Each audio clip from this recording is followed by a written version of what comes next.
Boa noite. Alô, pessoal. Estamos aqui, chegando, como é de costume, nessas terças e quintas-feiras, ao entardecer.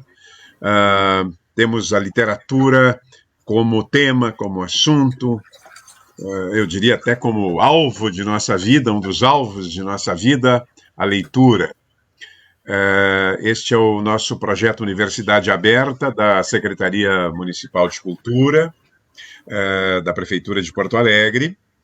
E hoje temos aqui uma palestra, uma exposição online que certamente agradará a todos. Agradará, em primeiro lugar, porque a autora, Isabel Allende, é uma das autoras mais lidas, não só no Brasil, na América Latina, no mundo inteiro, desde que lançou, no início dos 80, esse romance que foi imediatamente recebido com entusiasmo, né, que a tornou famosa, né? Hoje ela vive exclusivamente da literatura, e é uma autora, digamos, cujas obras sempre acabam se tornando best-sellers. E o segundo motivo, que certamente nos torna a tarde alegre, é a presença aqui da professora Janaína Baladão de Aguiar, professora ultra conhecida, professora de língua e literatura espanhola e latino-americana, literatura latino-americana também, na Pontifícia Universidade Católica. A Jana já esteve conosco no projeto Os Livros de Nossa Vida, no qual fez uma profusão de citações. Eu até prometia, na época, colocar essas indicações, mas acabei não fazendo isso, né? A gente tem tantas coisas, numa espécie de blog, alguma coisa que pudéssemos rever, dizer, eu quero ler algum livro de literatura latino-americana, literatura argentina, e então realmente a Janaína é a pessoa mais indicada para nos fazer essas indicações. Boa noite, Janaína, obrigado por ter aceito o convite, a tarefa, né? Entrando aqui a Maria Tomazelli, Marcivana, nossa querida Marcivana, te saudando, Janaína, né? A Virgínia Rocha, temos aqui Christian Simões, querido aluno, foi meu aluno brilhante, são dois irmãos, cada qual mais brilhante, Christian e Rodrigo Simões, há muitos anos atrás, lá na URGS, Catarina, boa tarde ou boa noite, depende, né? A gente está naquele lusco-fusco, né? Como se dizia antigamente, na hora do lusco-fusco, nessa hora do crepúsculo. Maria Tomazelli, que é uma figura de proa das artes, né, no Rio Grande do Sul. Enfim, vamos ter hoje um momento delicioso, eu tenho certeza. Quem não leu ainda, eu sempre digo assim, a gente inveja, né, quem não leu ainda, porque vai ter um deslumbramento que a gente tem depois nas leituras sucessivas. É um tipo de livro que a gente vai querer reler mais tarde.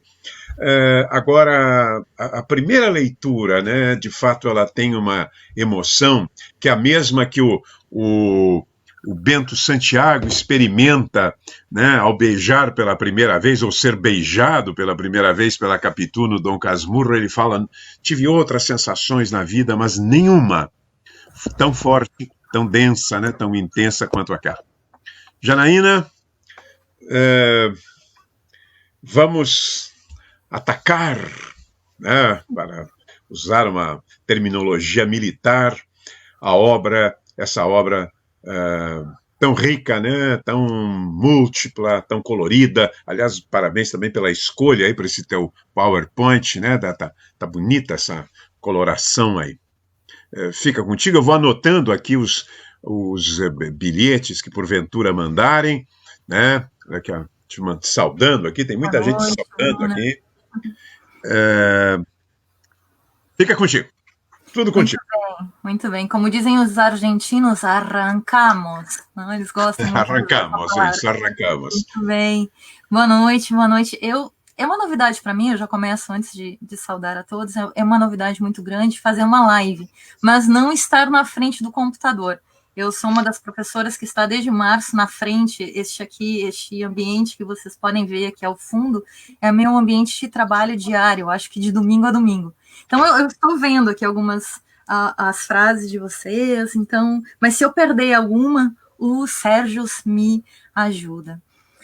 Bom, então, vou começar agradecendo o convite, mais ou menos por volta, né, do mês de setembro, outubro do ano passado, nós estávamos falando lá na Feira do Livro, acho que foi outubro, né, novembro, que a Feira do Livro começa, sobre Gabriela Mistral, não? E também foi um convite do Sérgio, não? O Sérgio que mantém firme e mantém viva a chama, vou usar essa expressão mesmo, não? Porque a gente tem algo do espanhol um pouco cursi, é um pouco antigo, antiquado, não? A chama da literatura hispano-americana, a gente tem isso muito também, vê muito isso nas mãos do Sérgio Gonzaga, não? Que possibilita esse espaço de leitura e esse espaço de discussão. Então, meu amigo, muito obrigada por esse convite, muito obrigada por ter me chamado para falar sobre Isabel Allende, não? Ou como a gente diz aqui no Rio Grande do Sul ou no Brasil, não? A gente tem a tendência de fazer esses dois L's como um LH, Isabel Allende, não? A gente fala, mas a Isabel é chilena, então a pronúncia dela é Isabel Allende, algo assim, né? Muito bem, então essa fala, essa conversa, vai ser em homenagem aos Sérgios e a Tassiane, recém-casados. Não, muito amor Opa! para vocês dois. Vamos lá, vamos lá. Então, a Isabel, ela tem um site oficial, que é muito bacana, o site está em espanhol e está em inglês. Olha só, assistindo a Irlanda. É. Ela tem um site em espanhol e inglês, e nesse site ela mantém muitas das informações do que ela está fazendo. Nós conseguimos acompanhar os passos da escritora e também da pessoa Isabel, por esse site. Então, me chamou a atenção quando eu fui fazer o PowerPoint, e eu trouxe um PowerPoint justamente se a conexão não ficar muito boa, se vocês não me escutarem muito bem, o PowerPoint garante aí que vocês consigam ler o que eu vou falar. Então, ela diz assim: é muito singular escrever sua própria biografia, porque é tão somente uma lista de datas, eventos e acontecimentos. Na realidade, as coisas mais importantes de minha vida passaram nas câmaras secretas de meu coração e não pertencem a uma biografia. Meus acontecimentos, meus sucessos mais significativos não são meus livros, mas sim o amor que compartilho com poucas pessoas, especialmente minha família, e as formas em que eu tratei de ajudar aos demais. Quando eu era jovem, frequentemente eu me sentia desesperada. Tanta dor no mundo e tão pouco que eu podia fazer para aliviá-lo. Mas agora reflito sobre minha vida e me sinto satisfeita, porque poucos dias passaram sem que pelo menos eu não tivesse tentado mudar o mundo. Ou melhor, mudar as coisas. Aqui a gente pensa, para quem leu a biografia, para quem leu as crônicas da Clarice, a Clarice fala muito isso também, a Clarice Lispector, não? Da questão de desde cedo, de se dar conta, de querer mudar as coisas, de querer fazer diferença. Eu trago essa frase, eu trago esse trecho, na verdade, para que a gente possa conhecer um pouco mais da autora, e esse tanto da autora que eu vou falando vai se refletir muito nesse livro que é A Casa dos Espíritos. Até vou fazer um parênteses aqui, porque eu fui lendo alguns comentários ao longo dessa semana sobre nas publicações do Facebook. Caprichei na pronúncia aqui, Sérgio. O Sérgio falou Facebook. No Face, e eu vi algumas pessoas dizendo assim: nossa, o nome desse livro me dá muito medo. Não? Então, vamos aos poucos adentrar nessa casa de espíritos, nessa casa luminosa, pelas mãos da Isabel. Muito bem. Lá no site dela, repito, ele está em português não, em espanhol e em inglês, nós temos pouquíssimos dados biográficos, né? Pouquíssimos. Eu selecionei essas fotos, a foto dela criança, os 2 filhos, Nicolás e Paula, os netos e uma foto dela mais recente. O que ela traz ali de mais importante, realmente ela pontua, assim, ela divide o nascimento. Ela nasceu no Peru. Ela é filha de pais chilenos, mas ela nasceu no Peru. O pai era diplomata. A gente vai lembrar até do Cortázar, que nasceu, não? Fora da Argentina. 2 de agosto de 1942. Em 1995, a gente vai falar um pouquinho sobre a fundação. Em 2020, ela está na Califórnia. E, assim, são outros dados que nós temos lá, mas ela se limita a nos expor dados muito curtos, muito objetivos. O que a gente sabe, lendo da Isabel, e sobre a Isabel, assim, de histórias familiares, estão no livro Paula e no livro O Meu País, Um País Inventado. Então, ela escreve sobre o Chile, e quando ela escreve as cartas para a filha, ela fala sobre essa família. Então a gente vai descobrindo que o pai foi abandonado, e eu só falo isso, são dados que eu sei que vocês podem buscar no Google, mas eu só falo isso porque ela relaciona a família dela, as histórias da família dela, com a escrita da Casa dos Espíritos, não? Então conto para vocês uns pequenos trechos, não?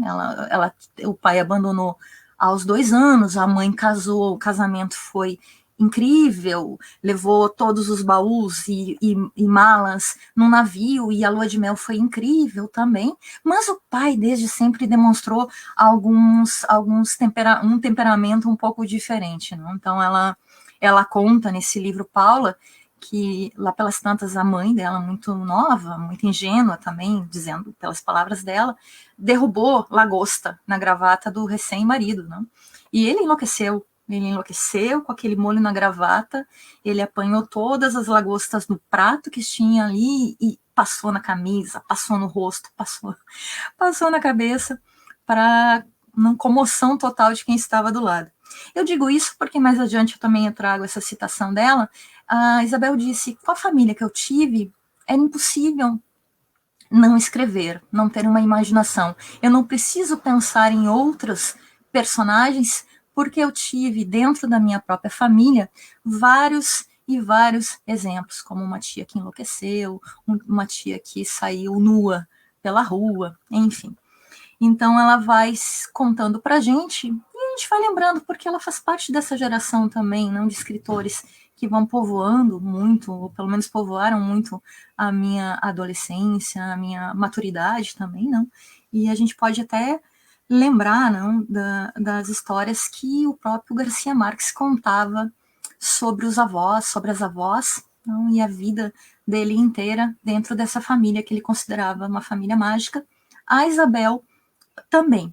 Ela conta, então, para terminar assim essa parte aqui, ela conta que quando ela era menina, isso também tem muito a ver com a escrita, com a escolha, não? Com a poética da própria Isabel. Quando ela era menina, ela ficou cercada de outros meninos, e ela não gostava de ser, ela nunca era a princesa. Nas brincadeiras, ela preferia ser o cavalo, ela diz, do que ser a princesa. Bom, antes de sair do Chile, depois do golpe do Pinochet, não, ali em 73, ela saiu em 74, ela, ali no final da década de 60 e de 70, ela exerceu a função de jornalista. E ela foi responsável, então, ela e o grupo de mulheres jornalistas foram responsáveis pelo grande sucesso de uma revista chamada Paula, né? Agora a gente já vai se encaminhando para a questão da Paula. E lá ela disse, ela falou depois em várias entrevistas, não, que foi assim, era algo libertador falar sobre aborto, adultério, prostituição, que elas tinham campo livre para poder falar sobre as questões, não, que eram muito pertinentes, ainda são, não, mas de final dos anos 60 e início dos anos 70. Lá pelas tantas, e aí eu selecionei essa história mais para os Sérgios, que gosta do Momento Caras, não? Momento Caras. Então, ela foi convidada para jantar numa casa de uma família riquíssima, chilena, e entre vários convidados famosos e, enfim, empresários, perguntaram para ela o que ela ia fazer, qual era a próxima reportagem, e ela disse: eu quero entrevistar uma mulher adúltera. E aquilo foi um silêncio, né? Um silêncio, calou fundo a todos. E ela conseguiu. A dona da casa, que ela não revela o nome, não, a dona da casa a chamou dias depois, e ela fez uma reportagem de 4 páginas sobre o adultério. Falo isso porque agora talvez possa até não chocar tanto, não, e não nos abalar tanto falar sobre isso, mas a Isabel então começou a sua carreira escrevendo e começou tentando ou procurando abalar algumas estruturas da sociedade chilena. Vou falar sobre a Paula, então, porque eu coloquei ali a fundação. A fundação que a Isabel cria, vocês também podem olhar, eu coloquei o site ali, isabelachende.com, eu que tenho uma pronúncia mais do Uruguai, então eu faço uma pronúncia diferente, mas Isabel Allende, né, vamos fazer português isso, .com, então vocês vão encontrar facilmente vocês encontram a fundação que ela criou depois que a filha faleceu. Não? A Paula faleceu aos 29 anos, não? Ela entrou em coma e foi um momento muito triste. Não? Eu reli esse livro agora para poder conversar com vocês.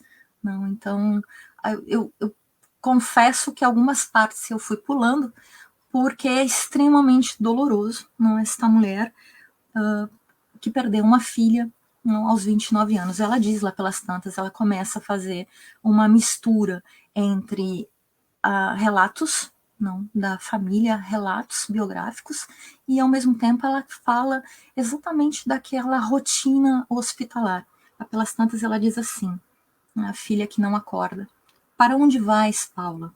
Como serás ao acordar? Serás a mesma mulher ou deveremos aprender a conhecer-nos como duas estranhas? Terás memória ou terei de te contar pacientemente os 28 anos da tua vida e os 49 da minha? Bom, então a Paula é esse livro de memórias sobre a filha. Eu vou ler aqui para vocês algo que nos interessa em relação ao livro também. Diz assim, em Paula ela fala: ouve, Paula. Boa noite, Isabel. Ouve, Paula.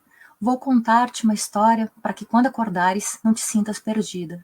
A lenda da família começa em princípios do século passado, quando um robusto marinheiro basco desembarcou nas costas do Chile, com a cabeça perdida em projetos de grandeza e protegido pelo relicário de sua mãe pendurado ao pescoço. Mas para que voltar tanto atrás? Basta dizer que a sua descendência formou uma estirpe de mulheres impetuosas e homens de braços fortes para o trabalho e corações sentimentais. Alguns, de caráter irascível, morreram a babar-se. Mas talvez a causa não fosse a raiva, como proclamaram as más línguas, mas sim alguma peste local. Compraram terrenos férteis nas vizinhanças da capital, que com o tempo aumentaram de valor. Refinaram, ergueram solários com parques e arvoredos, casaram as filhas com crioulos ricos, educaram os filhos em severos colégios religiosos. E assim, no correr dos anos, integraram-se numa orgulhosa aristocracia de terratenentes que perdurou por mais de um século, até que o vendaval do modernismo a substituiu no poder por tecnocratas e comerciantes. Um deles era o meu avô. Aí vocês já estão ouvindo aqui mulheres fortes, não? A gente já está falando, Paula é maravilhoso, sim. Vocês estão ouvindo, não? Mas a gente já começa a entender mais, não? Por que caminho vai seguindo a Isabel. Então, só olhando aqui pelas capas, essas capas lindas, maravilhosas, não? Vocês veem que as personagens escolhidas são mulheres, não? Segundo o site, ela tem 24 livros, a obra foi traduzida para 42 idiomas, são mais de 74 milhões de livros vendidos, são mais de 60 prêmios em mais de 15 países. Não, ela tem vários reconhecimentos nas universidades também. Em 2013, ela fez uma palestra no México e eu chamo a atenção que esse vai ser o livro lançado este ano, se não esse ano, no Brasil, provavelmente até a tradução 2021, talvez 2022. Né? A Isabel faz uma palestra muito famosa que começa com a pergunta: o que querem as mulheres? O que as mulheres querem? Não? Então ela diz assim, é um resumo. Não? Vocês também podem encontrar o vídeo completo no YouTube, facilmente. Diz assim, né? É hora de que as mulheres participem em condições de igualdade na gestão, no gerenciamento do mundo. As mulheres representam 51% da humanidade, fazem 2/3 do trabalho do mundo, mas são donas de somente 1% dos recursos produtivos. Faltou um S ali. temos que terminar com toda a classe de violência que sofrem as mulheres. A violação destrói os corpos, as vidas, o futuro e o tecido da comunidade. O que eu quero como mulher? Eu quero ser valorizada. Em muitas partes do mundo é uma desgraça ter uma filha mulher, enquanto os filhos são uma bênção. Com qualquer pretexto, os direitos das mulheres são aplastados, não? São liquidados. Queremos estar conectadas, contar histórias e ouvir as histórias de outras mulheres. Quando as mulheres estão juntas, estão alegres. E aqui ela está se referindo também, não, quando ela fala ali uma desgraça de ter uma filha mulher, ela fez uma viagem logo depois que ela perdeu a Paula, a filha, ela fez uma viagem até a Índia e chamou atenção uma paisagem, uma árvore, chamou atenção, e ali havia um grupo de mulheres. Ela ficou muito tocada com a imagem e ela resolveu dar um bracelete para uma das mulheres, que em troca deu a filha. E aí ela disse assim: leve a minha filha, porque aqui ela não serve para nada. Não, eu precisava ter um filho homem para o meu marido. Então aí ela começou essa fundação, que também tem muito a ver com o que a Paula fazia, com o que a Paula pensava, não? Ela era psicóloga e ela era voluntária. Muito bem, então acho que já nos acercamos bem à parte biográfica, agora eu faço uma nota de rodapé no trabalho, né? Para mais informações, vejam o site dela, não vale a pena, o site da Isabel tem muitos elementos ali que podem ser interessantes para vocês. Muito bem, o que eu vou dizer para vocês então é que, antes de tudo, ela é uma contadora de história. Eu vou me permitir, antes de entrar na Casa Tomada, de ler o início do Contos de Avaluna, um conto que se chama Duas Palavras. Vamos lá. Tinha o nome de Melissa Crepusculário, não por fé de batismo ou escolha de sua mãe, mas porque ela própria o procurou até o encontrar e com ele se ataviou. Seu ofício era vender palavras. Percorria o país, desde as regiões mais altas e frias até as costas quentes, instalando-se nas feiras e nos mercados, onde montava quatro estacas com um toldo de cânhamo, sob o qual se protegia do sol e da chuva para atender a clientela. Não precisava pregoar sua mercadoria, porque, de tanto caminhar por aqui e por ali, todos a conheciam. Havia os que a aguardavam de um ano para o outro, e quando aparecia na aldeia, com a trouxa debaixo do braço, faziam fila em frente à sua barraca. Vendia a preços justos. Por 5 centavos entregava versos de memória. Por 7, melhorava a qualidade dos sonhos. Por 9, escrevia cartas de namorados. Por 12, inventava insultos para inimigos irreconciliáveis. Também vendia contos, mas não eram contos de fantasia, mas sim longas histórias verdadeiras que recitava de enfiada, sem saltar nada. Assim, levava as notícias de uma aldeia para outra. As pessoas lhe pagavam para acrescentar 1 ou 2 linhas. Nasceu um menino, morreu fulano, casaram-se os nossos filhos, queimaram-se as colheitas. Em cada lugar, juntava-se uma pequena multidão à sua volta, para ouvi-la quando começava a falar. E assim se inteiravam das vidas dos outros, dos parentes que viviam longe, dos pormenores da guerra civil. A quem lhe comprasse 50 centavos, dava de presente uma palavra secreta para afugentar a melancolia. Não era a mesma para todos, certamente, porque isso teria sido um engano coletivo. Cada um recebia a sua, com a certeza de que ninguém mais a empregava para esse fim no universo inteiro e além dele. E massa já, como diz em espanhol, não? É o início. Aqui eu já vou combinar com vocês o seguinte: eu não vou contar o final da Casa dos Espíritos e também não vou contar o final do conto. Não, naquele momento, assim, estimule as pessoas a lerem. Então, trago esse conto, não, esse início desse conto se chama Duas Palavras, está nesse Contos de Eva Luna. É o primeiro conto, tem uma entrada, um iniciozinho, muito bacana também, que ela vai falar sobre a Sherazade, não, a questão da 1001 Noites, de contar uma história e recontar uma história, que não termina nunca, não, é que ela vai trazer muita coisa, a gente vê muita coisa que ela vai trazendo em um pequeno parágrafo, não? Lugares que ainda existem, lugares que ainda precisam de pessoas que tenham uma memória, não, suficientemente boa e que possa levar, então, notícias, não, e que possa fazer essa transposição, essa decodificação da leitura das palavras. Não? Enfim, trago esse conto justamente para dizer, ela é uma contadora de histórias, e talvez para quem nunca leu nada da Isabel, seja um caminho bom não entrar pelos contos, porque a Casa dos Espíritos, pelo menos na minha, uma das edições que eu tenho em espanhol, ela tem 500 páginas. Né? Nossa, agora eu já perdi metade das pessoas que estão assistindo. Ele é imenso. Né? Aqui tem vou mostrar para vocês a tradução em português. Eu consegui comprar para poder conversar com vocês. Não, a tradução em português tem 444 páginas essa edição, mas é uma leitura maravilhosa de ser feita. Não é uma leitura que vai levar meses, não. Muito pelo contrário. É uma leitura que te agarra, não? Que te aplasta. Muito bem, então vamos lá. Nessa edição que eu tenho, né, nessa edição que eu tenho na comemorativa, uma edição de 2006 em espanhol, uma das edições que eu tenho é de 2006, vejam aqui, essa veio numa caixinha, né, que eu comprei, nunca me esqueço, comprei na Feira do Livro. Nessa edição de 2006, ela traz uma carta, de agradecimento aos leitores, e essa carta vai remeter ao início dessa escrita da Casa dos Espíritos. Não? Aqui tem uma foto, não? E ela diz assim, este é meu avô, Agustín Iona Cuevas. Tinha quase 100 anos quando morreu. Meu primeiro livro começou como uma carta para esse querido ancião. Ela vai fazer o quê, então, né, pessoal? Ela vai publicar, ela vai sentar no dia 8 de janeiro, que é uma data muito emblemática para ela, e ela vai começar a escrever uma carta para esse avô que ela sabe que vai morrer. E assim começa, e assim ela vai e escreve mais de 500 páginas de uma carta, do que seria uma carta.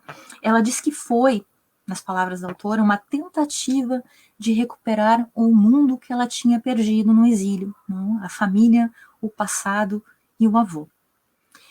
É a recordação do Chile de uma casa que ela não conheceu. E aí ela volta a contar sobre uma residência na rua Cueto, no Chile, que era imensa, que o avô contava, que tinha galinheiros, que as pessoas se perdiam para ir ao banheiro, tinha que levar uma lanterna para se encontrar dentro da casa, não? Ela vai fazer uma referência imensa a essa casa que ela vivia, e que essa casa está muito relacionada com a Casa dos Espíritos.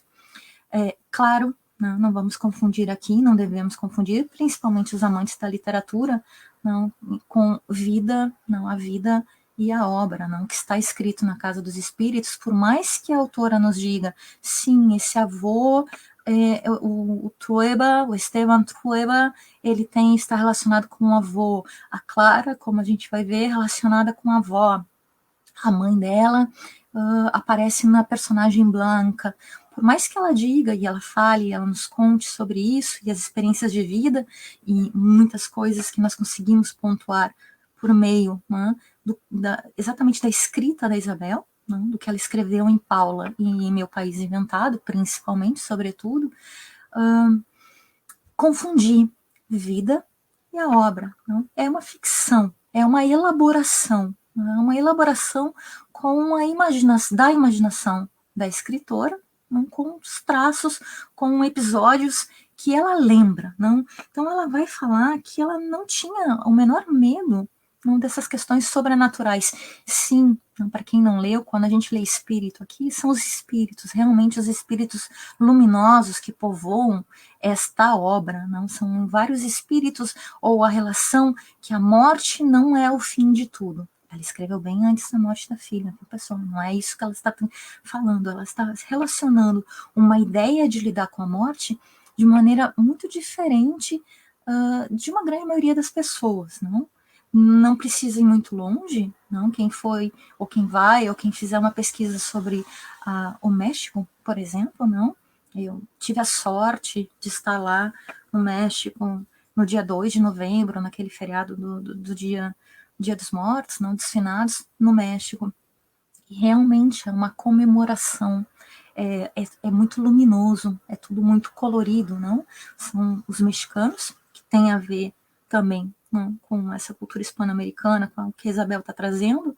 Os mexicanos fazem vários altares para as pessoas que já partiram, com todas as comidas, as bebidas, enfim, tudo que for. Eu fico imaginando que se alguém fizesse um altar para mim, teriam vários livros, vários e vários livros atrás. Então, todas as coisas, muito fotos também representativas e que podem, né, ou poderiam trazer algum alento a esses entes que já partiram. E os mexicanos acreditam que no dia 1º, não, a partir do dia 1º, que realmente os espíritos voltam, não? E eles voltam muito pela visão das flores amarelas, não? Essas flores amarelas que o próprio Garcia Marques usava para escrever. Não? O Garcia Marques tinha alguns rituais, e um deles era ter as flores amarelas ao lado. Então, povoado de espíritos, o que a Isabel Allende fala, assim, espíritos, bons espíritos, não? Que pode ser traduzido por boas energias, enfim, como vocês quiserem, não? Mas realmente tem espíritos, tem morte acontecendo dentro da Casa dos Espíritos também, mas não é um livro de terror, tá? Já vamos começar por aqui, para quem ficou com medo, assim, não é mesmo, não é para ser, pelo menos. Ele é um filme ele é terror quando não fala do sobrenatural, porque nós temos, vamos ver aqui a estrutura, ele tem elementos muito mágicos e ele tem elementos que vão discutir e vão trazer à tona a realidade do Chile, não? Que é exatamente o golpe militar, e tem questões de tortura, tem tortura também, e ali sim, ali é tenebroso, realmente é assustador. Continua então. A gente pode lembrar, quando a gente lê A Casa dos Espíritos, a gente pode lembrar, fazer várias relações. Podemos lembrar da Casa Tomada do Cortázar, outro conto muito bacana, não? Enfim, podemos lembrar disso, numa Casa Tomada que eles são os irmãos que são expulsos, e essa Casa dos Espíritos que é tão imensa dentro da história. Ela é tão gigante, ela é tão imensa, ela foi construída de uma forma assim tão magnífica, tão grandiosa, que a própria casa criou labirintos, não? Nesses labirintos as pessoas se perdiam, as pessoas se escondiam, enfim, várias coisas aconteciam nesses labirintos. Aqui está a carta que eu falei para vocês. Essa carta, então, vem dentro, é uma outra carta, a carta para os leitores, nessa edição de 25 anos. E ela diz assim, né, Isabel escreveu: na noite de 8 de janeiro de 1981, na cozinha do meu apartamento em Caracas, ela foi para a Venezuela logo depois do golpe, comecei uma carta que foi se transformando em um romance. Um ano depois, foi publicado na Espanha o livro A Casa dos Espíritos. E aí a gente lê, também eu li, e depois eu vi também, assisti a uma entrevista da Isabel, que ela faz um caminho muito parecido com o Garcia Marques. Se eu estou trazendo o Garcia Marques aqui, alguém aqui muito fã do Garcia Marques e da Isabel Allende está pensando, a Isabel não ia gostar que ela falasse tanto no Garcia Marques, né? Mas eu trago aqui porque eles têm pontos em comum. Não? Um deles é o seguinte, tem aquela célebre história dos 100 anos de solidão, quando Garcia Marques escreve lá, e é publicado em 67, só para localizar vocês, que ele não tinha dinheiro. Né? Ele e a Mercedes, a esposa dele, né? Foram para os Correios, né? E levaram tudo que ele tinha escrito e viram que, né, com a quantidade de folhas que ele tinha feito, ele não iria conseguir pagar para chegar até as mãos da Mamá Grande, como ficou conhecida a Carmen Balcells, a grande editora desses nossos maravilhosos, incríveis escritores hispano-americanos. Então, o que o Garcia Marques faz? Ele manda apenas a metade. Ele tem metade do trabalho dele e ele manda e vai chegar, então, até o editor. Até o editor que vai ler e vai pedir para mandar depois a outra parte. O que acontece com a Isabel é que ela vai mandar também um manuscrito, mas ela consegue mandar as 500 páginas. Ela disse que ela não sabia, que ela não entendia, e parece ser muito sincero mesmo. Ela tem uma sinceridade, assim, parece ser uma sinceridade. Eu não sou nada íntima, não conheço a Isabel, não, mas só a figura pública, evidentemente, mas ela parece muito sincera quando ela disse que ela não fazia a menor ideia desse mundo editorial e que ela mandou todos os manuscritos para a agência da Carmen Balcells, que faleceu não faz muito, com erros, com correções, então ela se sentiu muito envergonhada. 2 ou 3 semanas depois, ela recebeu uma ligação da Carmen Balcells. Isso é grandioso, não? É grandioso. E ela diz assim, ela telefona e fala assim para Isabel, né? Que ela está disposta a ser a agente, né? Eu estou disposta a ser a tua agente, mas, ela diz, seu romance não é ruim, mas isso não significa nada. Qualquer um pode acertar no primeiro livro, mas é só no segundo que eu vou saber se tu és ou não uma grande escritora. Não? Então já entrou a Isabel Allende nesse mundo editorial imenso. Não? Ela vai lançar, sim, um segundo livro, que é o livro De Amor e de Sombra, em 1984. Um segundo livro que vai falar também sobre a ditadura do Pinochet, os assassinatos e os desaparecidos. É quase como o final da Casa dos Espíritos, que vai entrar nesse assunto da tortura e ela vai seguir num segundo livro. Notem aqui também, alguém deve ter lembrado, mas o Garcia Marques também tem um livro com um nome parecido? Tem, não? De 94. O da Isabel é De Amor e de Sombra, e o do Garcia Marques é De Amor e Outros Demônios. É um livro fantástico, maravilhoso. Bom, aqui eu já tinha dito, não? Ela tem, então, esse ritual de escrever no dia 8 de janeiro. Diz assim, ela fala em Paulo. Hoje são 8 de janeiro de 1992. Num dia como o de hoje, há 11 anos, comecei em Caracas uma carta para me despedir do meu avô, que agonizava com um século de lutas aos ombros. Os seus ossos rijos continuavam a resistir, embora há muito que ele se preparava para seguir a vovó, que lhe fazia sinais da entrada. Eu não podia regressar ao Chile e não convinha incomodá-lo pelo telefone, que tanto o aborrecia. Para lhe dizer que partisse tranquilo, porque nada se perderia do tesouro de anedotas que me contara ao longo da nossa amizade. Eu nada esquecera. Pouco depois ele morreu, mas o conto tinha me agarrado e não consegui parar. Outras vozes falavam através de mim, escrevia em transe, com a sensação de ir desfiando um novelo de lã e com a mesma urgência com que escrevo agora. Muito bem. E aí a gente já está começando a pensar aqui, né, novamente, a semelhança com os personagens que ela escreve. No Meu País Inventado, ela complementa. O meu avô, que descendia de uma família pequena e arruinada pela morte prematura do pai, enamorou-se de uma moça com fama de bela, chamada Rosa.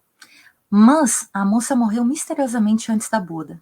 Só restam dela um par de fotografias de cor sépia, desbotadas pela bruma do tempo, nas quais se distinguem apenas os seus traços. Anos depois, o meu avô casou-se com Isabel, a irmã mais nova de Rosa. Nesses tempos, toda a gente dentro de uma classe social se conhecia em Santiago, de maneira que os casamentos, embora não fossem negociados, como na Índia, eram sempre assuntos de família. E aquela frase que eu disse lá no início, não? Com familiares como os meus, alguns deles muito extravagantes, nem sequer não necessito usar minha imaginação, não preciso usar minha imaginação.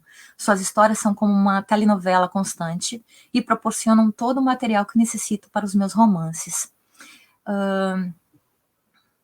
Usei muitos deles como modelos para personagens dos meus livros. Meus avós, por exemplo, se transformaram em Esteban Trueba e Clara del Valle, na Casa dos Espíritos, também lá naquele mesmo site que eu falei para vocês. Para quem não chegou agora, então, o site oficial da Isabel. Então, vamos lá, gente. Aqui tem, lembrando, não vou contar o final, aqui nós temos, então, os personagens da Casa dos Espíritos, não? Vejam, então, que a Isabel, que faz todo um ritual para escrever, né, ela conta ali, além de parar para escrever no dia 8 de janeiro, ela acende velas, ela convoca as musas, ela convoca os espíritos protetores, não? E ela lê as obras completas do Pablo Neruda, não, antes de começar a escrever. Isso ela faz todos os anos.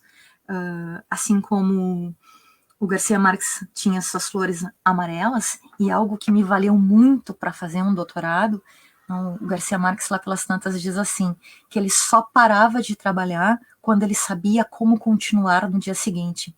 E eu aqui, né, que estou aqui, sou uma simples mortal, na época do meu doutorado, eu pensava nisso.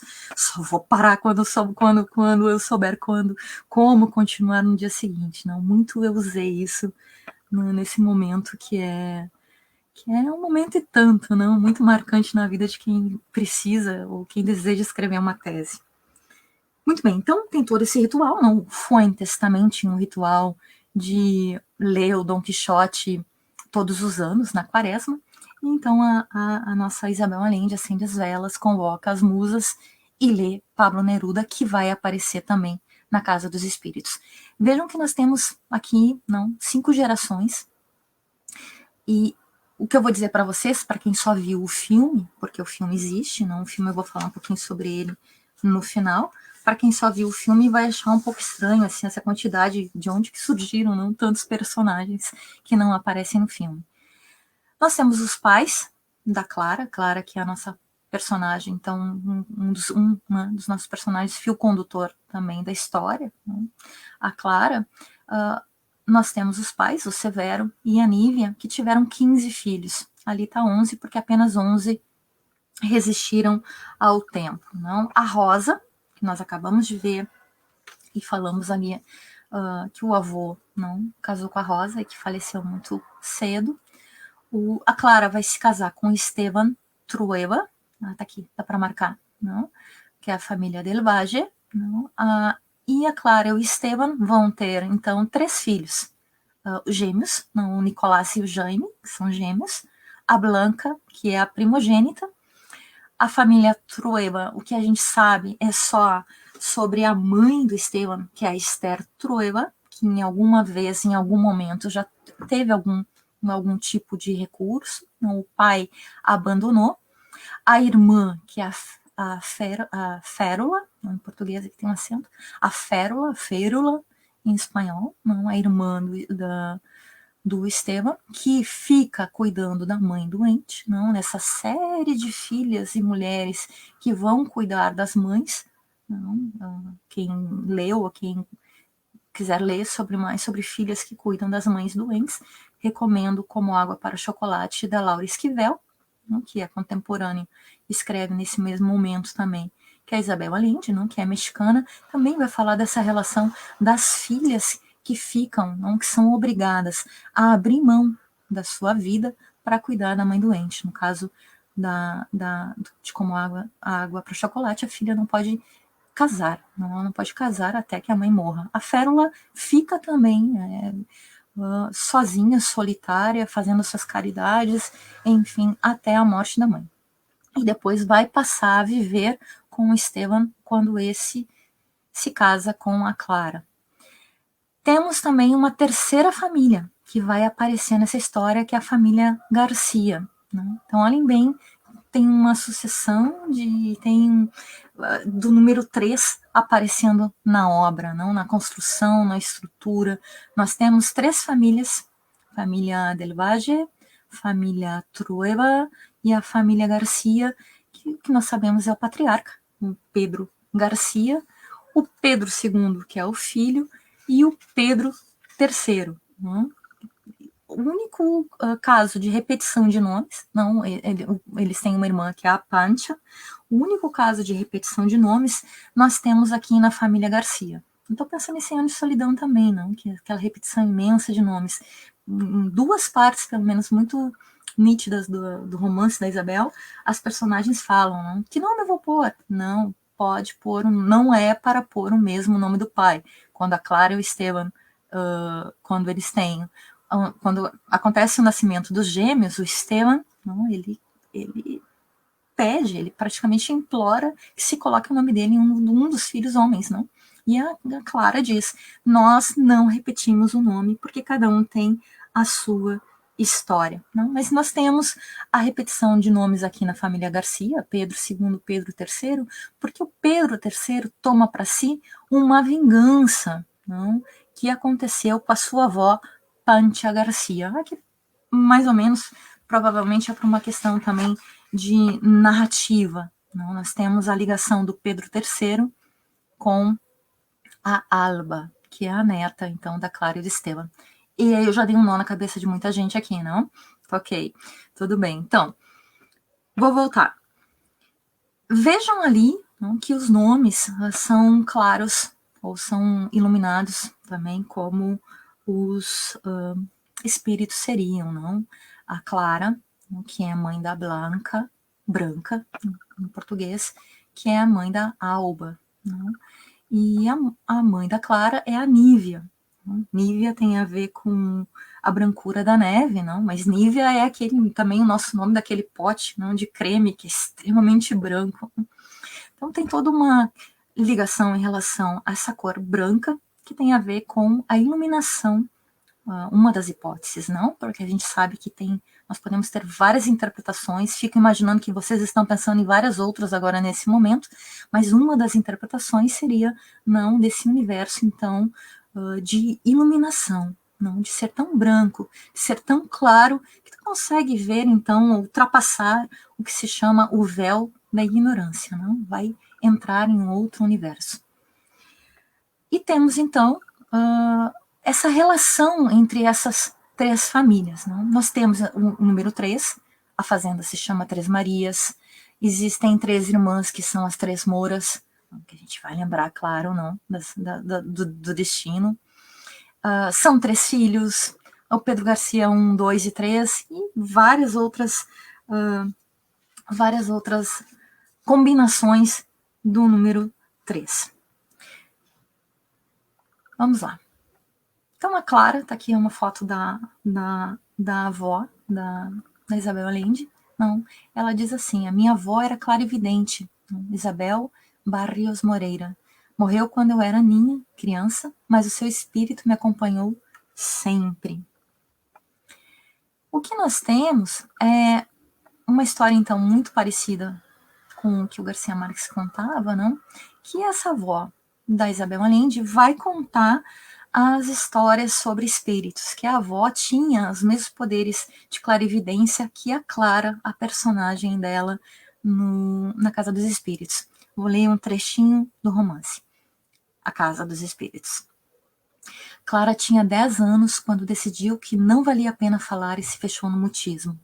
A ama tinha a ideia de que um bom susto podia conseguir que a menina falasse e passou 9 anos inventando recursos desesperados para aterrorizar Clara, o que só conseguiu imunizá-la contra a surpresa e o espanto. Em pouco tempo, Clara não tinha medo de nada.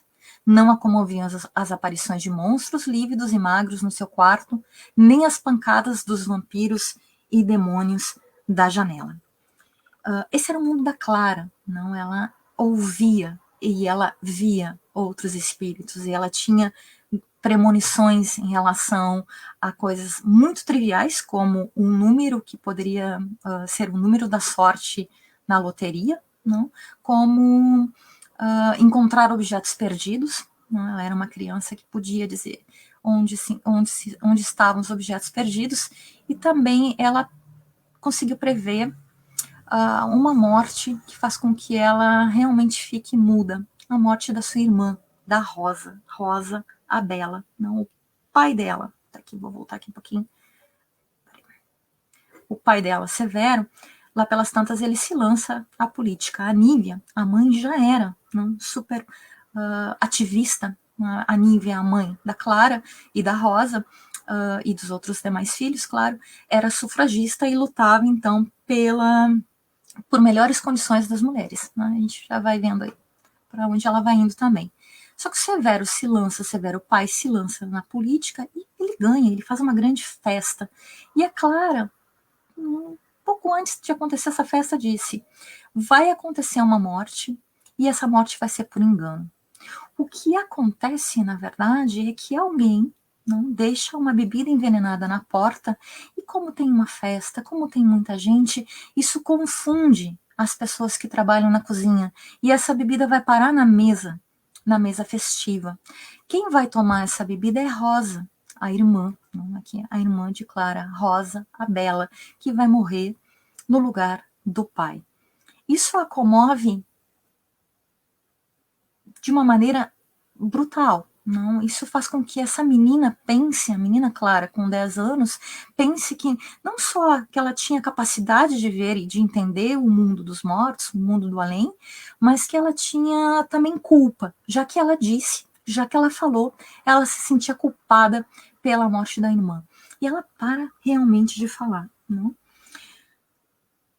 Durante toda a vida da Clara, ela vai lidar com efeitos que são efeitos sobrenaturais. Então, ela vai falar muito no livro, a gente vai ver que ela está numa mesa, na mesa dos espíritos. Então, até casualmente, eu fui ver esse filme que está baseado no Jogador, do Dostoiévski, com Gregory Peck e a Ava Gardner. Esse filme que também recomendo, O Grande Pecador.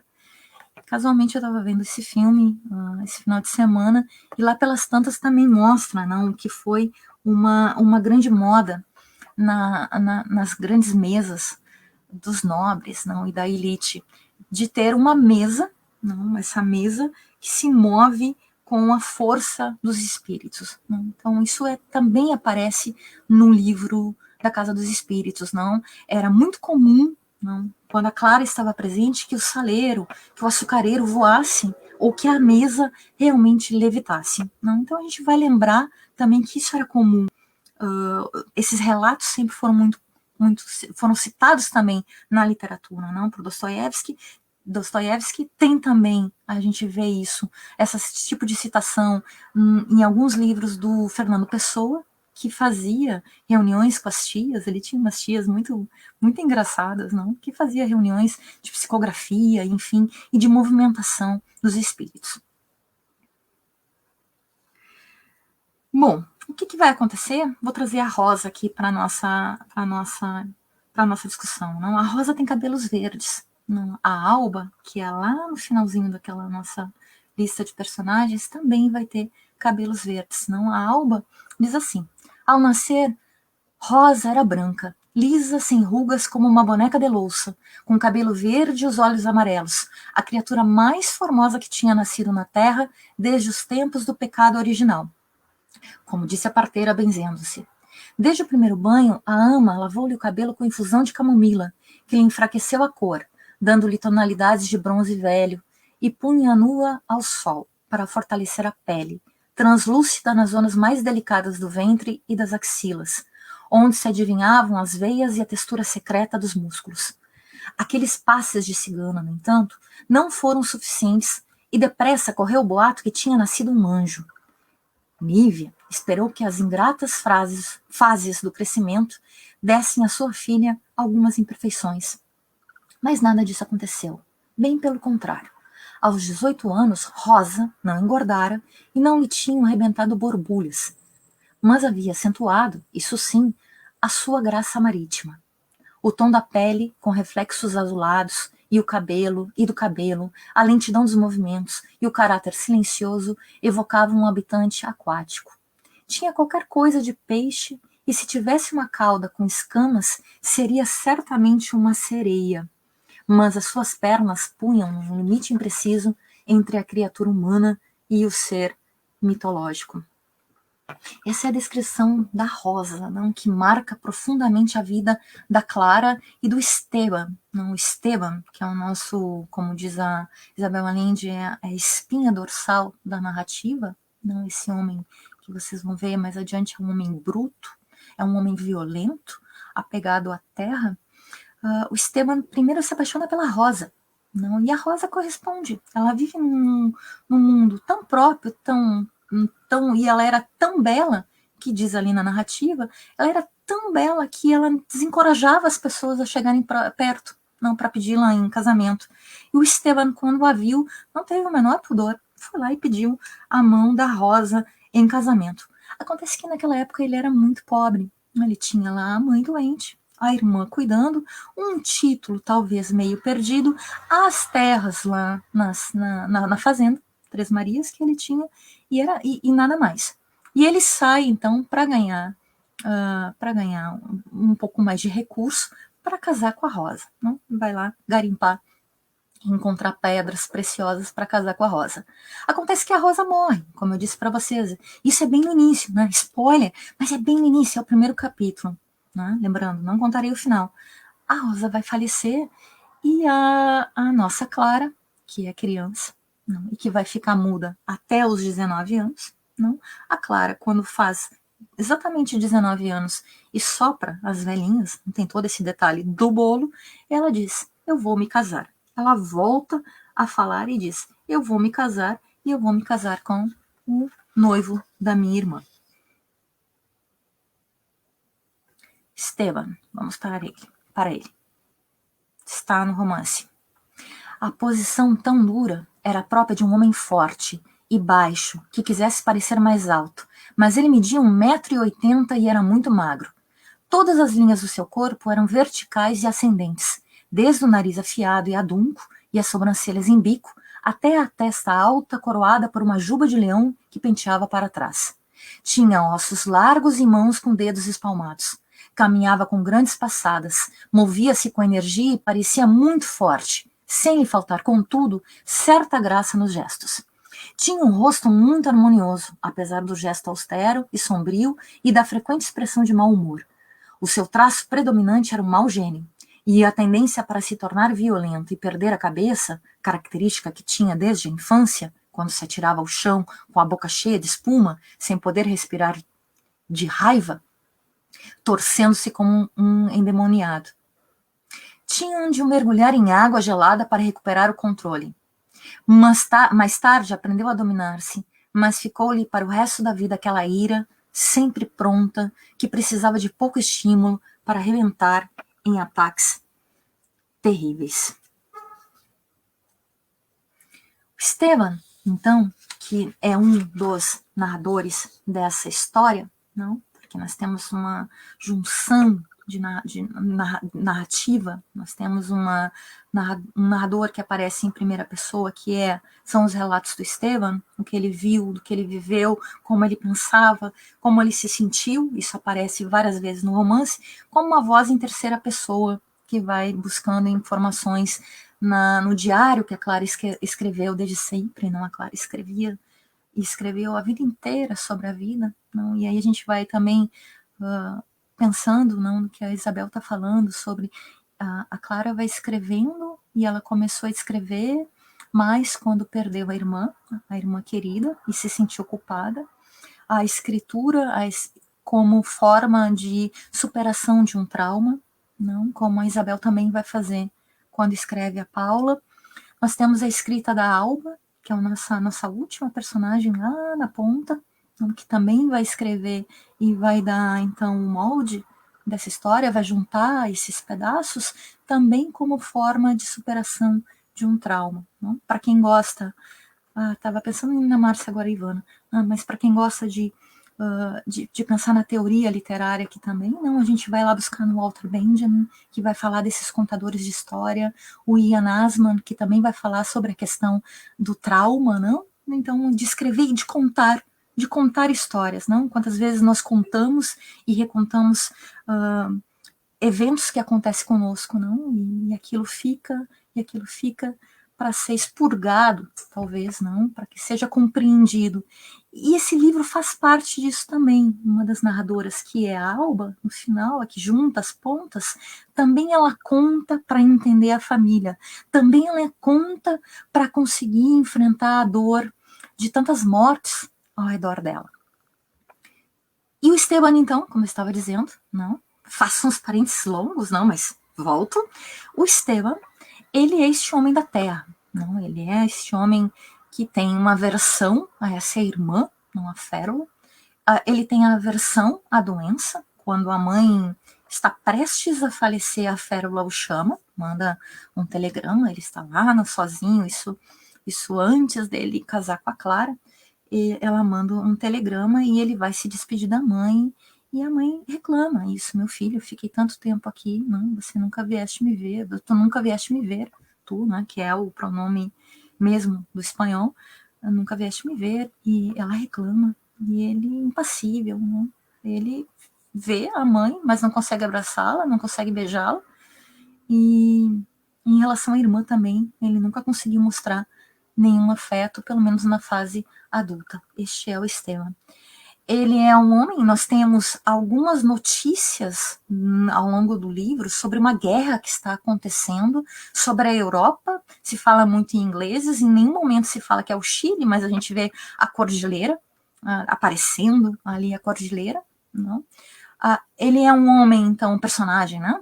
Quando eu digo homem aqui, digo personagem, que apoia o nazismo. Não, nós temos notícias lá da narrativa que a Clara faz, então, caridades e bordados e, enfim, junta comidas para os aliados, enquanto o Esteban está lá pensando, ele tem um apoio, simpatia, ele diz assim, ele tem simpatia pelo nazismo.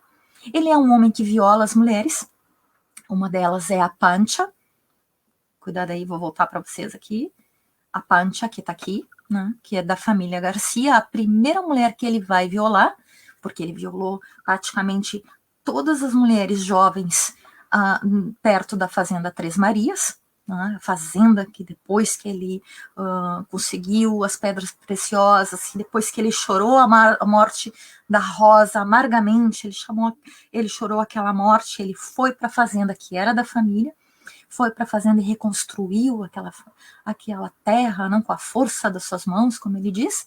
A primeira mulher que ele vê, a primeira mulher jovem que ele vê é a Pancha.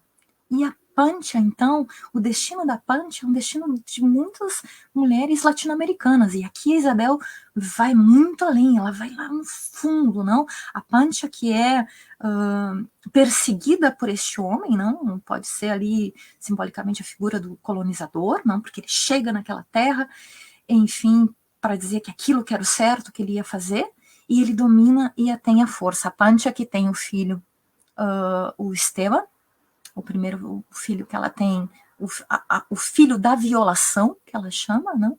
O Esteban, e que depois vai ter um neto, o Esteban Garcia, que vai carregar todo este ódio que esta mulher sentiu em relação a essa violação. Então, a Pancha é a primeira, não a única. Ele fez isso várias vezes, povoou a região com filhos, nas palavras do romance, com filhos bastardos. Volto lá. Então tá, aquela violação. Recomendo para vocês também um conto da Lucia Guerra, que é uma chilena, que se chama de Bruxas e Mártires. É um conto que fala sobre isso, não sobre as mulheres violadas. É um conto incrível. Quem quiser também pode me pedir, eu fiz a tradução alguns anos atrás desse conto também. Todo esse material eu também posso sociabilizar com vocês.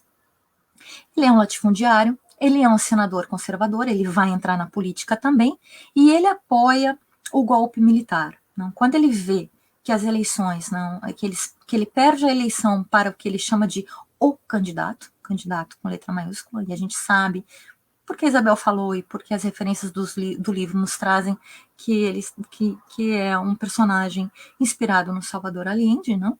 Ele vai apoiar o golpe militar. Não? Uma das Moras, não, são essas três irmãs, que são irmãs com mediunidade, uma das irmãs bate na porta do Esteban e diz: tu serás o vencedor em tudo na vida, mas tudo que tu fores vencer, tu serás o vencido. Não, porque tudo que ele fez, que ele apoiou, a todo lado que ele escolheu seguir, esse lado que ele escolheu seguir foi um lado brutal e para a família, foi um lado que levou para a solidão. Por exemplo, o Esteban Garcia, o neto, não, lá pelas tantas, bate na porta dele. Na verdade, nem bate, ele só entra na fazenda e diz, né, que quer seguir a carreira militar. E ele paga para o Esteban, né, como uma forma, ele nem sabe direito quem é o Esteban, ele mal se lembra da Pancha, ele não lembra dessa mulher que compartilhou a cama com ele, né, porque depois que ele a violou, ele levou para Casa Grande, até que ela apareceu grávida, e ele ficou enjoado, como diz o romance, ficou enjoado daquela mulher. Esse neto, então, aparece lá e ele dá dinheiro. E é esse neto que vai carregar todo o ódio dessa violação, que vai fazer horrores com a neta, com a Alba, que vai se vingar dessa violação. Bom, Aí nós temos a filha, né? Já estamos quase terminando aqui. A Blanca, filha, não vou falar do Jaime nem do Nicolás, porque a gente não tem tempo. Vou só por essa linha de mulheres fortes, não? Aí a gente vai vendo, tá, muito bem, muita gente fala, é parecido com 100 anos de solidão, ele tem um realismo mágico, porque lá pelas tantas aparece tanta coisa, tem espíritos e tal, mas a gente vai vendo que a gente está falando de mulheres, e de um dos poucos livros que eu conheço que fala tão lindamente, não vou usar essa palavra dessa forma mesmo, sobre a relação sobre mães e filhas, não? De uma relação construída com muito amor, muito respeito. Então a Blanca é essa personagem, então, que chega na história, não? Já no ventre da Clara, é a primeira filha, e a Blanca, mesmo antes de nascer, a Clara já anunciou, estou grávida, vai nascer uma menina, né? É uma menina e chama-se Blanca, disse Clara desde o dia em que anunciou a sua gravidez. Aí diz ali, foi evidente que a Clara não tinha nenhuma intenção de parir por via natural. Tratou de abrir a barriga à mãe e tirar a Blanca. O médico, não, quando se deu conta que a Clara estava lá vivendo no mundo dela dos espíritos, essa coisa de ter que dar a luz para ela, não, era algo muito, não, como assim, né? Ela estava lá e foram passando seus dias e nada de nascer a Blanca. Então o médico resolveu fazer uma cesárea, não? Abriu a barriga, a mãe, para tirar a Blanca, que sucedeu ser uma menina mais peluda e feia do que era normal. Esteban sentiu um calafrio quando a viu, convencido de que tinha sido enganado pelo destino, e em vez do Trueba legítimo que prometera sua mãe no leito de morte, tinha engendrado um monstro, e para cúmulo do sexo feminino. Revistou a menina pessoalmente e comprovou que ela tinha todas as partes no sítio correspondente, pelo menos aquelas que eram visíveis ao olho humano. O Dr. Cuevas consolou-o com a explicação de que o aspecto repugnante da criança se devia ao fato de ter estado mais tempo que o normal dentro da mãe, ao sofrimento da cesariana e à sua constituição pequena, delgada, morena e um pouco peluda. Clara, pelo contrário, estava encantada com a filha. Não?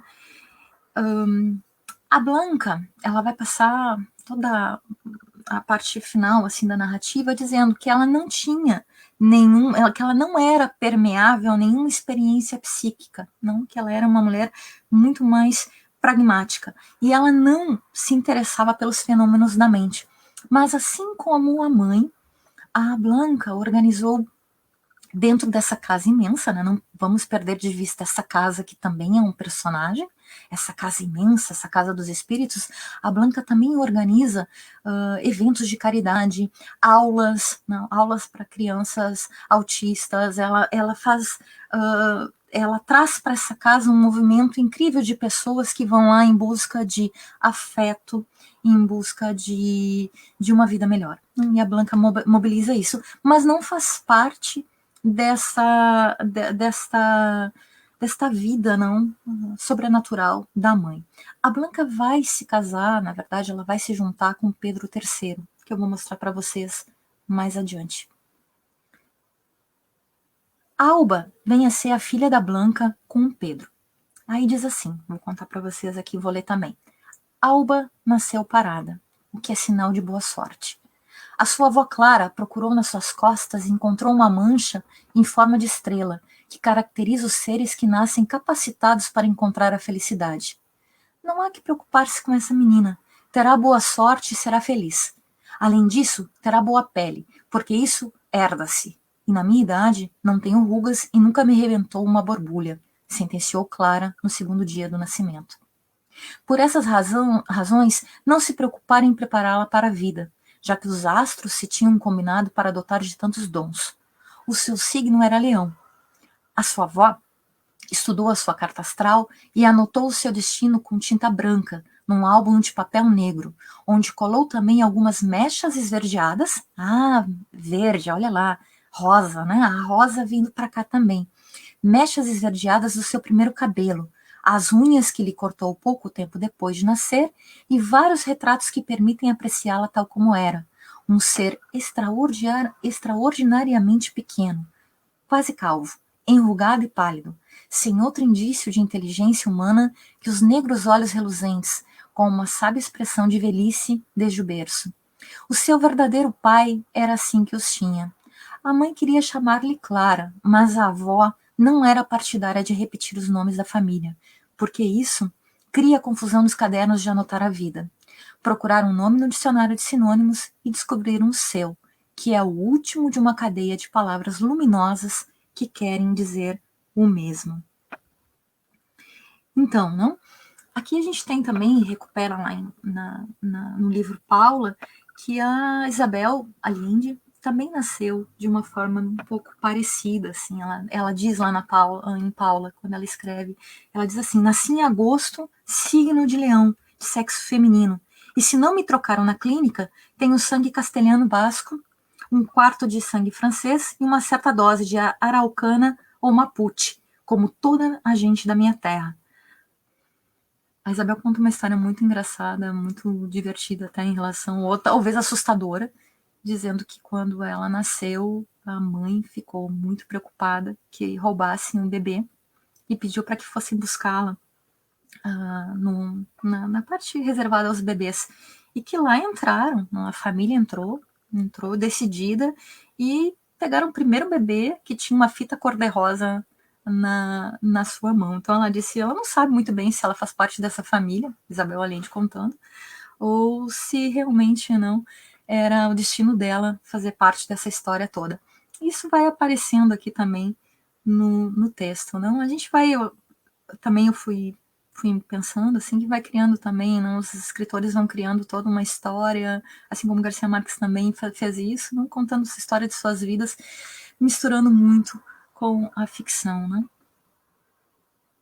Muito bem, estamos quase chegando ao fim, mas eu quero falar sobre o início e o fim desse livro, né? Não dando spoiler sobre como termina. O início do livro começa assim, e esse início do livro a fonte dele é dos cadernos que a Clara escrevia quando era criança. Começa assim: Barrabás chegou à família por via marítima, anotou a menina Clara com sua delicada caligrafia. Já nessa altura, tinha o hábito de escrever as coisas importantes e mais tarde, quando ficou muda, escrevia também trivialidades, sem suspeitar que 50 anos depois, os seus cadernos me iriam servir para resgatar a memória do passado e sobreviver ao próprio espanto. O dia em que chegou Barrabás era quinta-feira santa. Vinha numa jaula indigna, coberto dos próprios excrementos e de urina, com um olhar extraviado de preso miserável e indefeso, adivinhando-se, porém, pelo porte real da cabeça e pelo tamanho do esqueleto, o gigante lendário que veio a ser.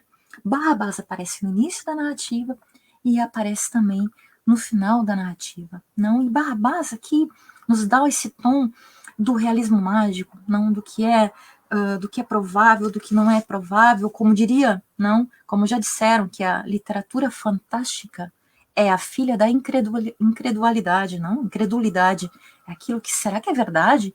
Ela está dizendo aqui no início da história, a Alba que está contando, dizendo que esse cachorro, ele tinha um porte, ele começou a crescer tanto que ele parecia um cavalo, de tão grande.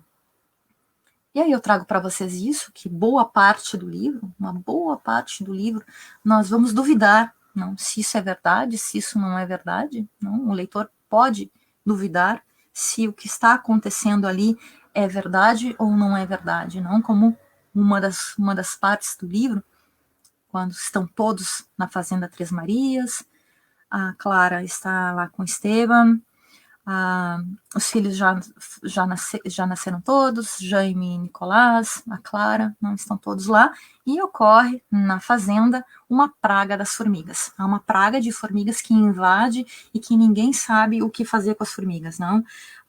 Se compra todos os remédios possíveis para matar, e as formigas tomam conta, praticamente estão tomando conta das paredes da fazenda Três Marias, que é um local que eles vão, não, que eles ficam quando não estão nesta casa da cidade, essa casa grande, essa casa dos espíritos.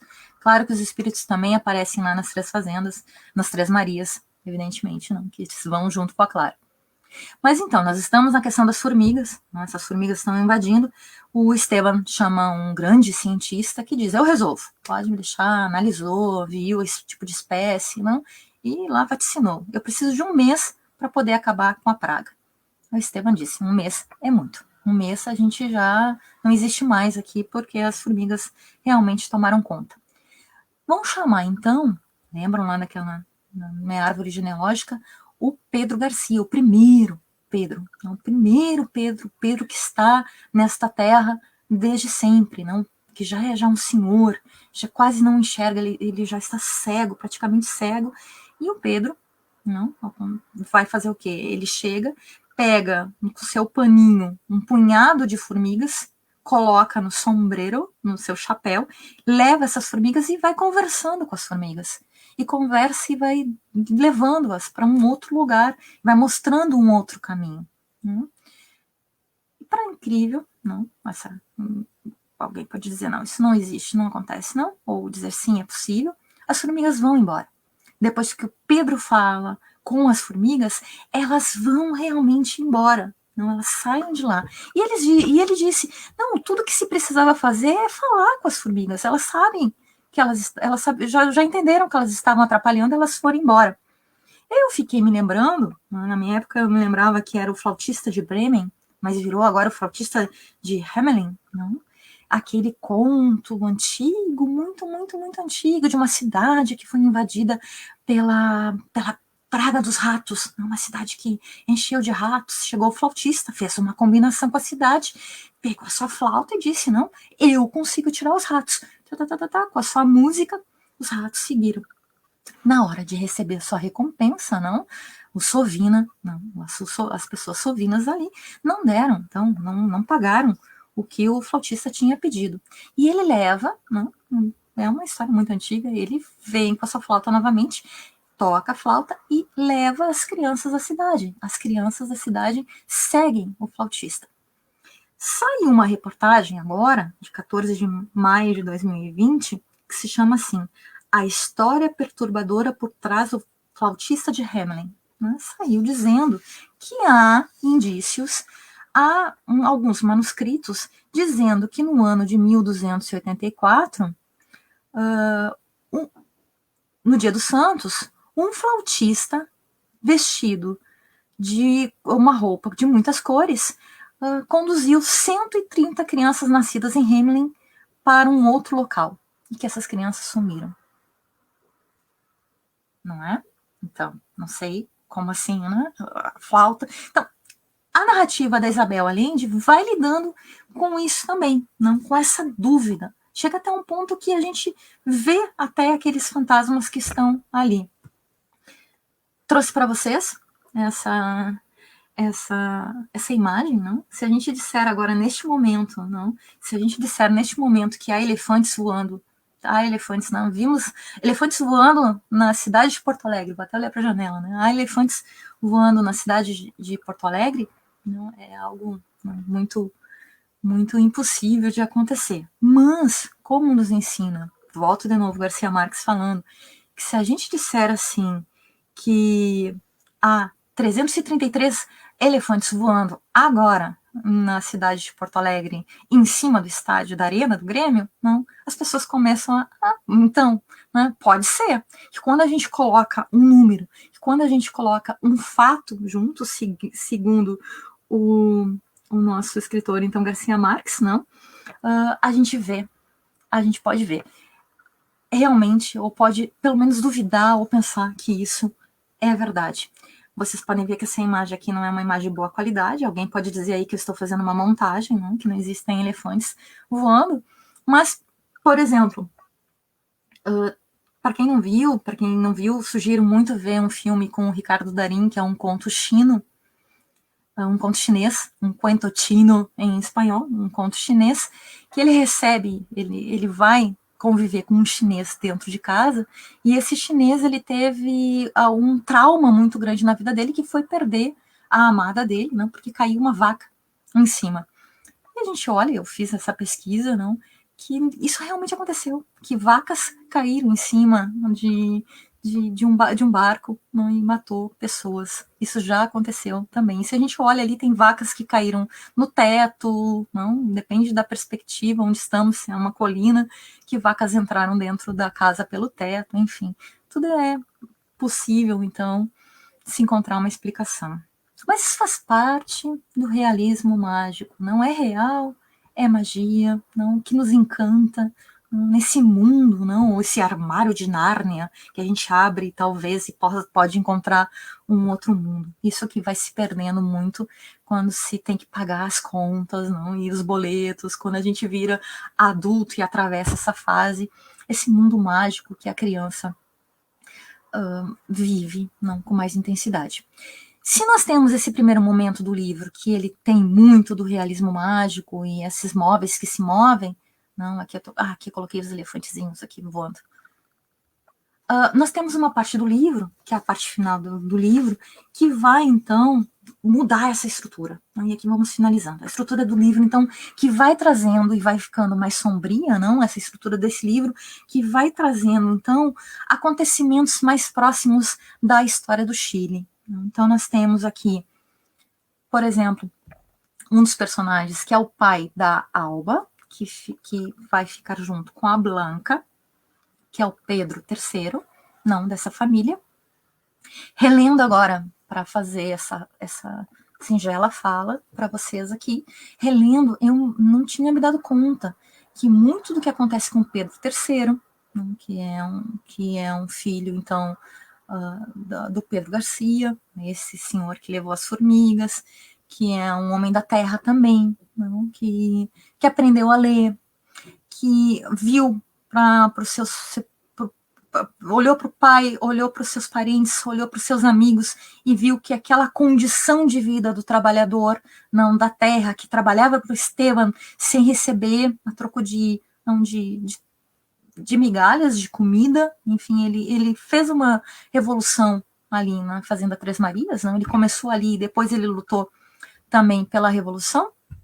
Ele se parece muito ao Victor Jara, não? Porque lá pelas tantas ele vai entrar em atrito direto com Esteban, não? Que não admite que a sua filha case ou tenha qualquer relacionamento com este moço, com este homem, não? Então ele corta o Esteban, uma luta contra o Pedro, ele corta os dedos do Pedro III. Tal é a fúria, lembram que eu falei? Ele tem uma fúria incontrolável. Tal é a fúria do Esteban, ele corta os dedos do Pedro III. Aí eu me lembrei do Victor Jara, que é um dos grandes poetas e cantores chilenos, não tem uma história que rodou o mundo e ainda segue, é uma história muito bonita dele, porque ele fez muitas músicas, ele reuniu muitas crianças, não? Ele se preocupou muito com a educação, também o Victor Jara, mas no final da vida tem uma história terrível que conta que dentro do estádio, não? Quando aconteceu o golpe, que um dos militares quebrou e cortou, não? Os dedos do Victor Jara e disse: canta agora, poetinha, né? Canta agora. Diz a viúva do Victor Jara que não foi bem assim que aconteceu, mas me parece assim muito incrível assim que apareça na história um personagem também tem os dedos, como é o caso do Pedro III, que vai se transformar em músico, não? E vai se transformar e vai falar sobre mudar o mundo, não como ele queria com seus panfletos, mas com a música. Coloquei uma música aqui para vocês, mas ele tem tantas, não? Mas quem quiser vai escutar um pouco do Victor Jara, não? Esse aqui, Te Recuerdo Amanda, é uma música muito bonita. Amanda, que também é uma personagem desse livro, A Casa dos Espíritos. Nessa parte final do livro, então, a Casa dos Espíritos vai falar sobre o candidato, que é o tio da Isabel, não? Allende também, que está aqui, não? E ela vai falar também, várias vezes, ela vai falar do poeta, não? Um grande poeta, suas canções desesperadas, que é a referência ao Pablo Neruda, não? O Pablo Neruda, que teve, dentro dessa narrativa, tem o seu enterro descrito, assim, como sendo um enterro para muita pouca gente, num momento de muito medo. Não tem todo um capítulo, são 2 ou 3 páginas falando sobre os momentos finais desse personagem que ela chama de o poeta, que a gente olha e diz, bom, é o final de vida do Pablo Neruda. Pesquisando agora há pouco, essa semana, também eu vi que o Pablo Neruda já foi enterrado e desenterrado 4 vezes. Ele já teve 4 enterros, não, ao longo dos tempos. O último foi uma exumação em 2013. Por fim, então, para terminar mesmo, Nós temos o filme, para quem não leu o livro, só viu o filme que é de 93, não? Traz esses personagens sendo interpretados pela Meryl Streep, a Glenn Close, fantástica no papel da Férula, o Jeremy Irons, não? A Winona Ryder, enfim, o Pedro Bandeiras no auge, não? Da sua beleza também. Aqui ao canto vocês têm a Pancha, aqui a Pancha sendo, então, perseguida pelo Esteban, não? Aqui o Pedro II pequeno, enfim, há muito menos personagens. Eu não vou cair na bobagem de dizer que o filme é melhor, que o livro é melhor, que o filme é melhor, que o livro... Não, são linguagens diferentes. Vocês já viram que o livro traz uma imensidão de personagens e aprofunda muitas questões, mas o filme também nos traz alguns elementos de entendimento em relação à narrativa da Isabel Allende. Em uma entrevista que eu assisti, ela disse que ela gostou do filme, não? Ela disse que gostou do filme, apesar de ser diferente, e que ela achou muito bonito ver essas pessoas muito altas, muito loiras, não como família dela. Ela disse, eu que sou tão pequena, não, ver essas pessoas tão altas e tão belas no cinema. E por fim, então, trouxe essa última frase da Isabel, que diz: cada livro é uma mensagem metida numa garrafa e lançada ao mar com a esperança de que chegue a outra costa. Sinto-me muito grata quando alguém a encontra e a lê. E aqui fica o convite, então, para que vocês leiam ou releiam A Casa dos Espíritos. Gracias. Muchas gracias, senhora, por participar desse nosso encontro de hoje, dando essa bela aula a respeito da nossa Isabel Allende. Tivemos aqui a participação de um bom número de pessoas que trouxeram sua contribuição, comentaram, né? Eu começo a notar, mas é tanta gente que depois chega a não dá para ler, né? Mas depois tu podes entrar até no meu Facebook, eu acho que é onde tem o maior público que assiste, e depois conversar com as pessoas, muitas pessoas pedindo o conto, que tu prometeste e cumpre, não faz como eu, que prometo e não cumpre. E foi realmente ótima, foi uma visão sobre um livro que teve um impacto enorme na sua... Eu lembro que eu tinha uma pequena livraria chamada Quarupi nos anos 80, e numa feira do livro, recém o ano lançado no Brasil, o livro tinha sido lançado, naquela feira do livro, numa pequena barraca, nós vendemos 150 exemplares. Foi uma loucura, né? Todo mundo queria ler A Casa dos Espíritos. E Paula, que também, né, um relato por demais comovente, emocionante. Então foi ótimo.